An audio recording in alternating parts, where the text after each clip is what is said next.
अनंत कोटि ब्रह्मांड नायक राजा धीराज योगीराज परब्रह्म श्री सच्चिदानंद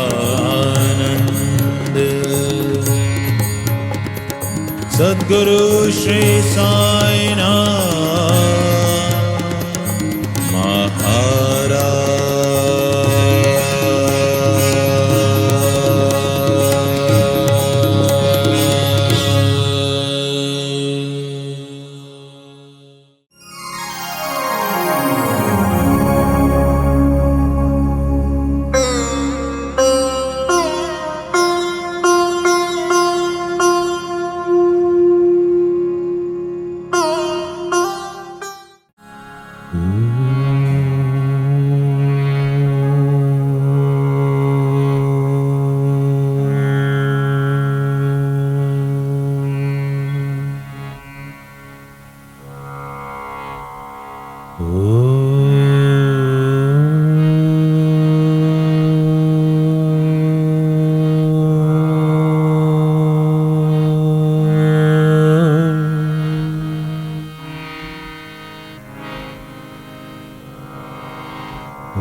वक्रतुंड महाकाय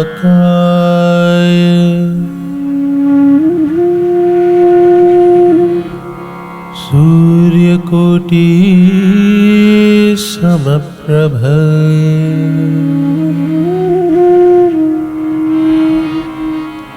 निर्विघ्नं कुरु मे देव सर्वकार्येषु सर्वदा।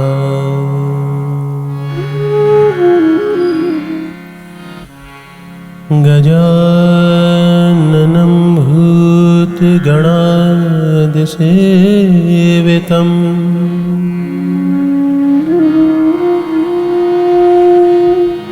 कपित्तजम्बूफलचारुभक्षणम्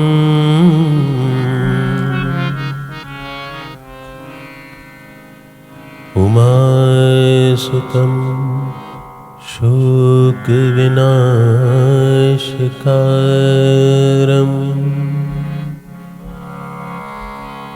नमामि विघ्नेश्वर पादपङ्कजम्।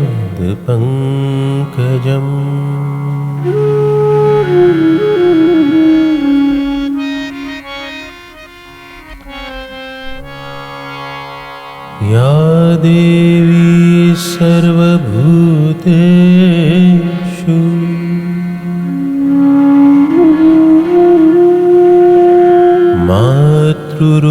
मातृरूपेण संस्थिता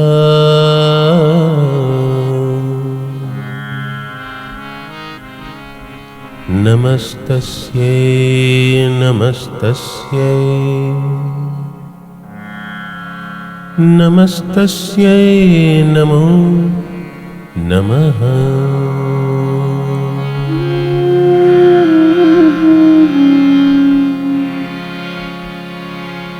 नाहं वसामि वैकुण्ठे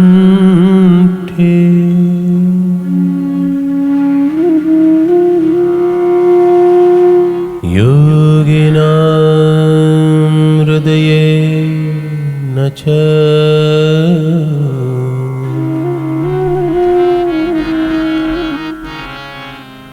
मद्भक्ता यत्र गायन्ति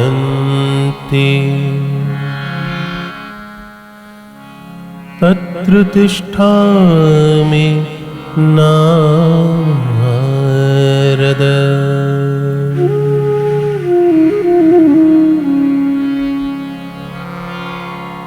सर्वे भवन्तु सुखिनः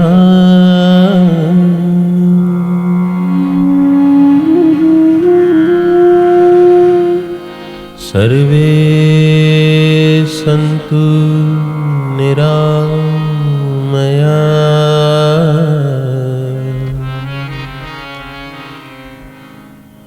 सर्वे भद्राणि पश्यन्तु मा कश्चिद् दुःख भाग् भवेत्।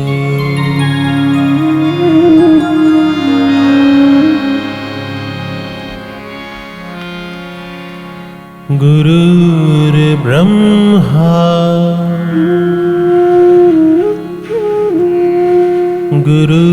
गुरुर्विष्णुः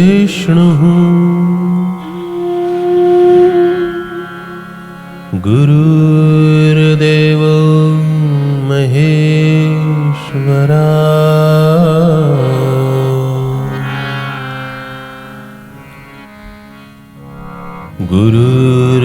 गुरुर्साक्षात् परब्रह्म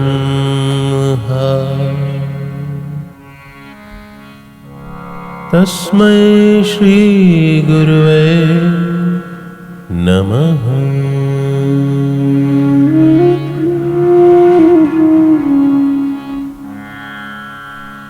त्वमेव माताश्च पिता त्वमेव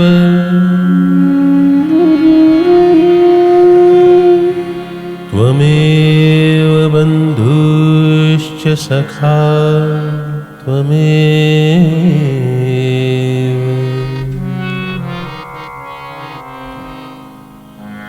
त्वमेव विद्या द्रविणं त्वमेव त्वमेव सर्वं मम देव देव। मेरा मुझ में कुछ नहीं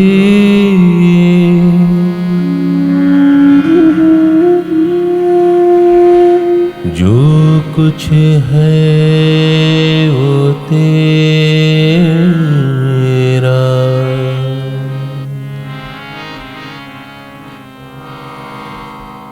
तेरा तुझको सौंपते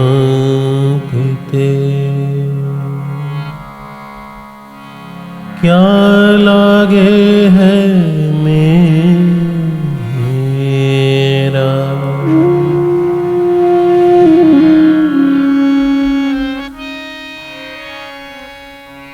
मेरे साईं तुमसे विनती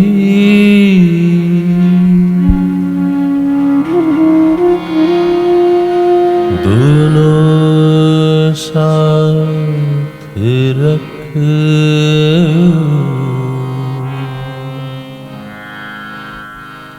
प्राण रखे तो लाज रख लाज बिन प्राण ना रख।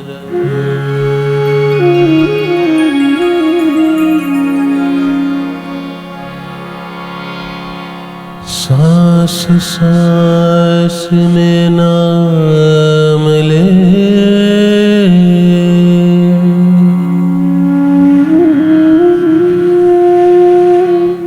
बचे सांस नख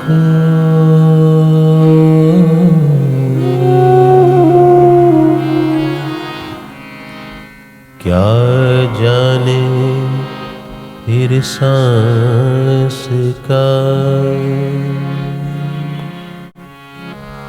आवन होए न होए।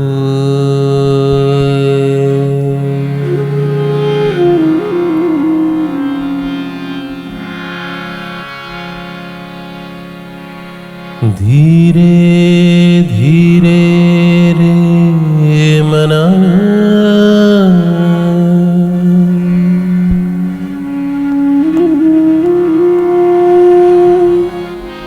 धीरे सब कुछ हो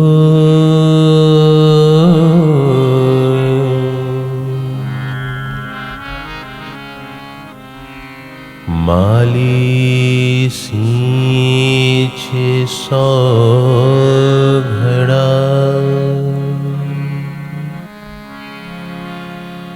ऋतु आए कल हो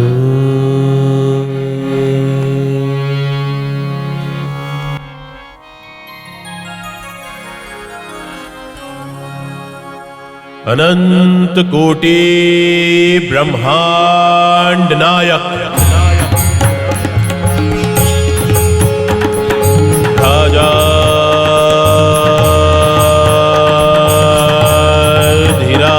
धीराज योगीराज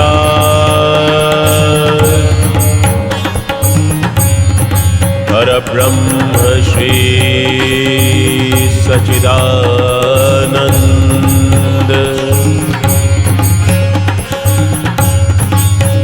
सद्गुरु श्री साईनाथ महाराज।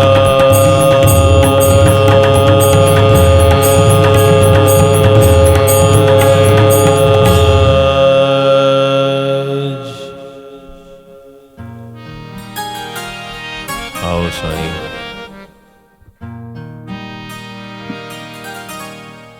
बाबा तेरे नाम की मैं धुनी रमाऊंगा, साईं तेरे दर पे मैं अलख जगाऊंगा। बाबा तेरे नाम की मैं धुनी रमाऊंगा, साईं तेरे दर पे मैं अलख जगाऊंगा। जग से क्या लेना देना, जग से क्या लेना देना, तुझको रिझाऊंगा। बाबा तेरे नाम की, ओ बाबा तेरे नाम की मैं धुनी रमाऊंगा, साईं तेरे दर पे मैं अलख जगाऊंगा।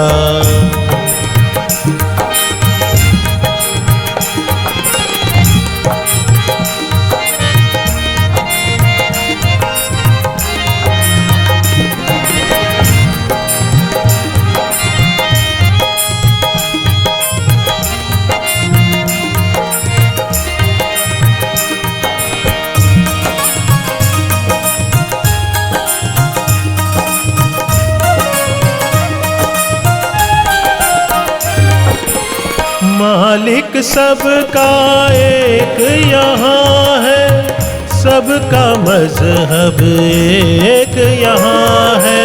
मालिक सबका एक यहाँ है, सबका मजहब एक यहाँ है। मालिक को प्यारा वो बंदा, बंदा जो दिल का नेक यहाँ है। तेरा ये संदेशा बाबा, तेरा ये संदेशा बाबा, घर घर पहुँचाऊंगा। बाबा तेरे नाम की,